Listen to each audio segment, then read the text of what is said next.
Hey there friends, Nibs again. Want to get out in the garage and do a little plinking tonight.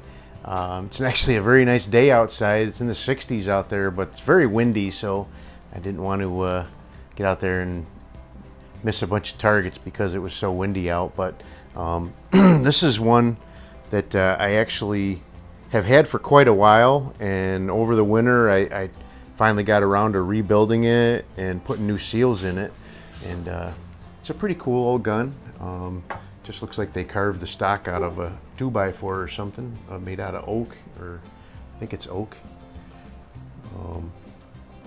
This is a Crossman Pellmaster 700. It's a 22 caliber CO2 gun. Just holds one CO2 cartridge back here in the back. You'd screw this cap off, put your cartridge in there with the nose pointing back because you have a little puncture cap right here, so you would push that in to puncture your CO2 cartridge. I just put this new cartridge in here tonight. I do have about 5 or 6 shots testing, just kind of zeroing the sights in. But we'll go ahead and shoot a couple of shots down range here. Actually, I see I don't have my target camera running yet, but let's see what we got here. Just going to be using these Crossman Premiers, 14.3 grains. They're nice. I like these for 22s. They really work good.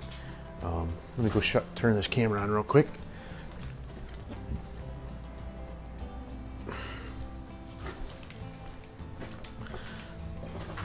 So a few of those bullseyes already have some hits on them. So we're going to be shooting at the ones on the right hand side there. And I'll zoom you in so you can see close up what we got going on there. But the way you load this is they have this little thumb wheel on the right hand side of the the gun, and you rotate that, what would that be, clockwise towards the front of the gun, and it opens up a little loading port, and then you drop your pellet in point first, and you gotta make sure it drops down all the way in there, because if it's up top could chop it in half. And then you rotate it back counterclockwise. Now the pellet's ready, and then this is your cocking lever here. And it's weird because most time you cock and you want to pull back, but this one you actually push forward until you get a click. Now it's ready to shoot. So the only safety on here would be you can rock that up into that position there, and then this would not shoot. So then you bring it down and it's out of out of safe, ready to shoot. So I'm going to shoot at the upper right hand target there.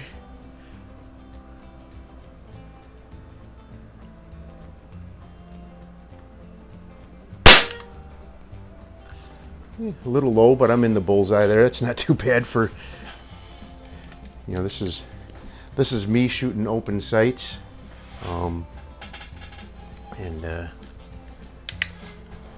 That's not bad. I did put a little dab of orange paint on the front so I can see it better, which really helps me.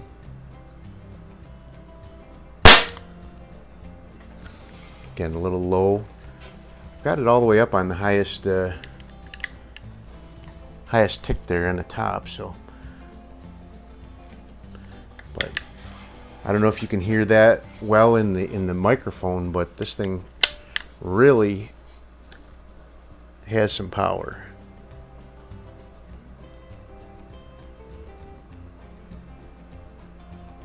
All right, that was a good shot. Back almost the same hole as my first shot.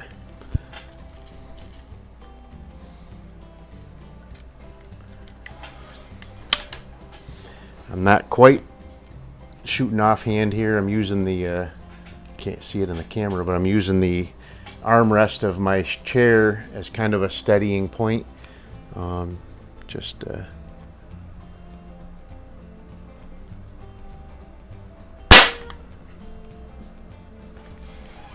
I can't see, I couldn't see, I think that one went in the same hole as my second shot, from what I can tell there. I'll shoot one more.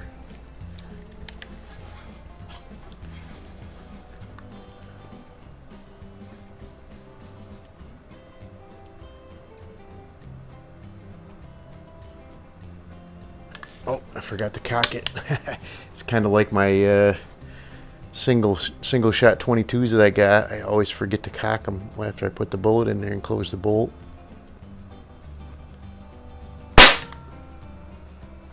Okay, so not a bad looking group. Almost, I bet I could almost cover that up with a quarter. So that's not too bad for an old timer like this one, old pellet gun. These ones were actually made, I found online on Crossman's website that they made this from 1967 up until 1971. So not a very long production on this one. I'm not sure why. It's a pretty cool gun. It's not bad. It doesn't have any provisions for mounting a scope on it or anything like that, but you know, for what it was intended for, this thing will knock a can over for sure.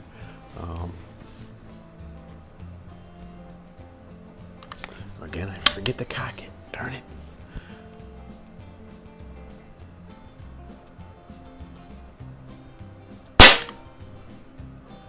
So I'm starting to get the hang of these sights, and it's starting to group pretty nice. So, so that was 6 shots there, and I had about 6 or 7 shots before. So about 14 or 15 shots on that cell so far, and it's still pretty strong. Tell you what, I'm going to pause this real quick. I'm going to set my chrony up, and we'll take a couple of readings with the chrony. Stand by.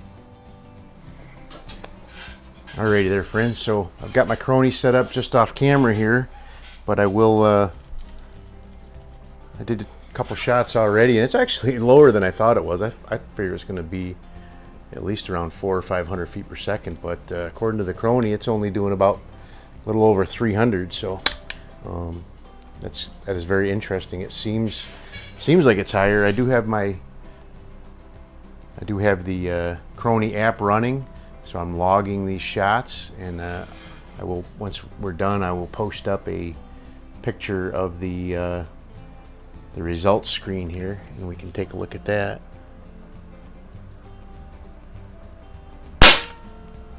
.307 on that one. Let me do one more, and then we'll do an average, and then we'll get out of here. So, but it doesn't seem to be dropping off. So, but I wonder what the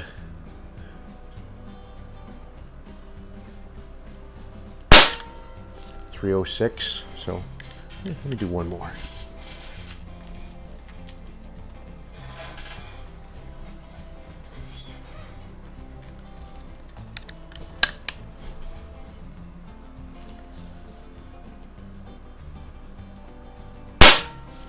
And another 307. So anyway, so there we go.